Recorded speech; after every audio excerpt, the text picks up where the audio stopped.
One of the most underestimated truths in life is this: your day doesn't start when you get out of bed. It starts the moment you become conscious. That split second when your brain begins to wake up, even before your feet hit the floor, that's the beginning. And what happens in that window? Most of the time we don't even notice, but in that tiny sliver of space, we're already telling ourselves a story. We're narrating silently. We're saying things like, "Oh, I'm already behind," or "I'm exhausted," or "I don't want to deal with today." And what we rarely realize is those are not just thoughts. They are instructions. Your brain listens. Here's what's wild. Neuroscience backs this up. The brain is a prediction machine. It's constantly trying to anticipate what's coming based on what you tell it. If you say, "Today's going to be stressful," your mind starts filtering for signs of stress. It becomes your reality, not because the day is inherently stressful, but because you trained your attention to expect it. So if that's true, and it is, then we've got to ask ourselves, what would happen if we gave our brain a better script? That's where intentional morning self-talk becomes powerful. I'm not talking about toxic positivity. This isn't about pretending life is perfect. It's about directing your focus with purpose. It's about stepping into the role of author instead of passive reader. When you wake up and say to yourself, "I am grounded, I am capable, I am focused," you're not casting a magic spell. You're priming your nervous system for calm, clarity, and momentum. Think about it. The world is chaotic enough. The news cycle, your inbox, social media, all of it is coming for your attention the second you lift your head off the pillow. If you don't take control of your inner narrative early, everything else will. And that means you're reacting all day instead of responding with intention. That 5-minute window in the morning, that's your shot to anchor yourself. Philosophers understood this long before we had fMRI scans and performance studies. Marcus Aurelius, the Stoic emperor, would write in his journal every morning, not to document events, but to prepare his mind. He'd remind himself, "You will meet people today who are deceitful, rude, arrogant, but that has nothing to do with your own principles." What was he doing? He was setting his mental posture before the world had a chance to influence it. He was taking authorship. And this isn't just about performance, it's about peace. So many of us carry this low-grade anxiety throughout the day. We're not even sure why we're uneasy, but it builds. Part of that is because we've surrendered our mornings to randomness. We scroll, we check, we consume, but rarely do we declare. We don't say, "Here's what matters to me today. Here's who I want to be. Here's how I choose to show up." Let me be very clear. I'm not suggesting you fake it. I'm suggesting you choose it. There's a difference. One is denial, the other is discipline. Saying "I am strong" when you feel weak is not delusion, it's a vote. It's a vote for the person you want to be. And enough votes cast over time, that becomes identity.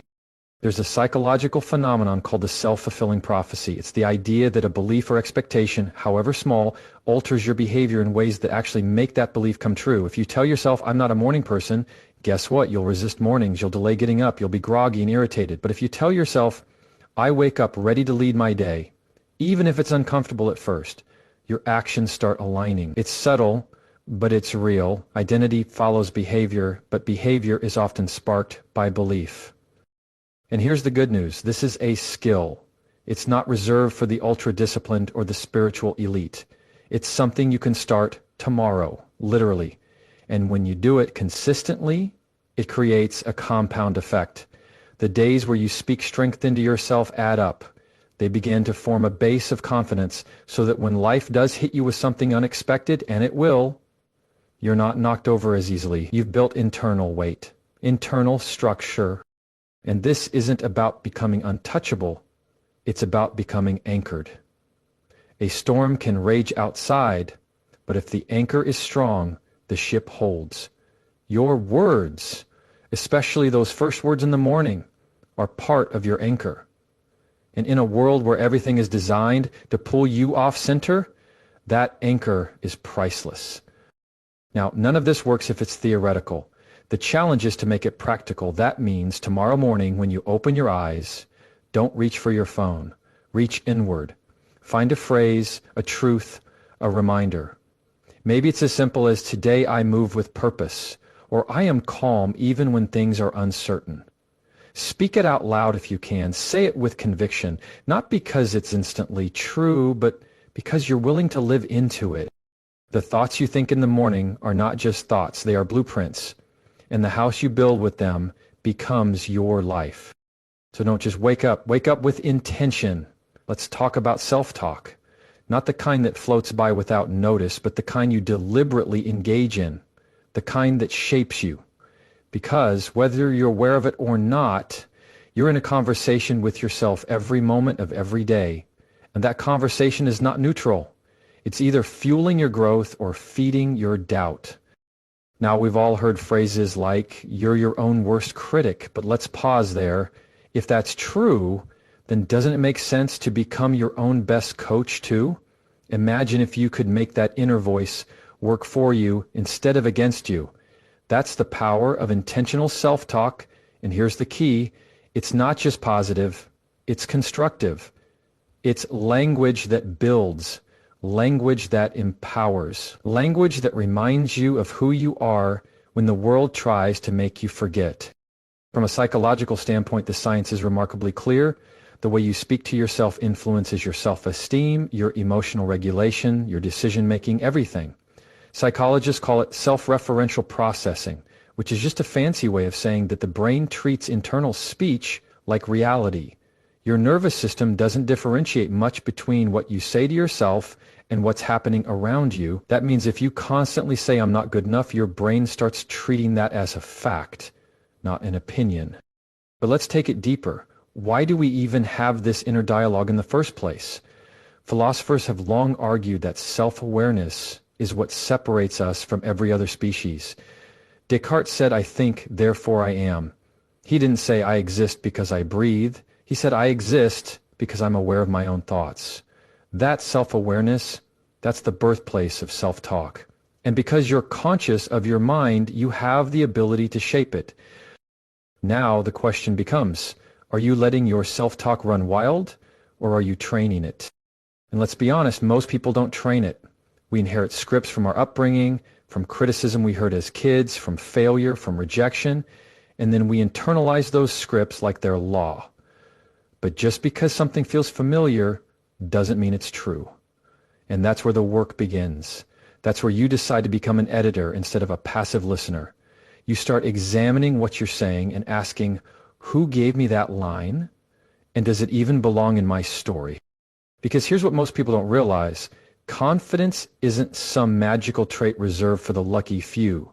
Confidence is a pattern, and that pattern is fueled by language. Every time you tell yourself, I can figure this out, even when you're unsure, you're reinforcing a neural connection.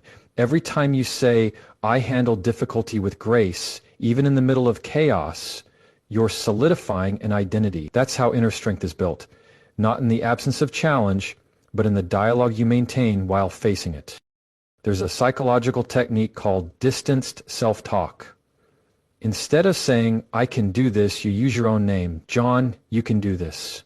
What's fascinating is that when people use this technique under pressure, they perform better.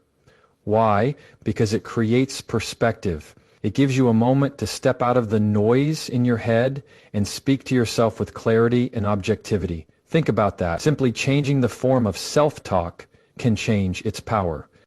But let me be clear, this isn't about empty pep talks. This is about choosing words that align with your principles and reinforce your values.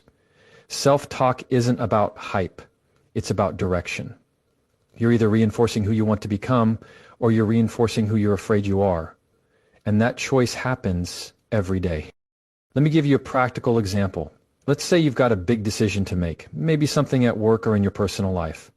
Your self-talk in that moment might be subtle, but it matters.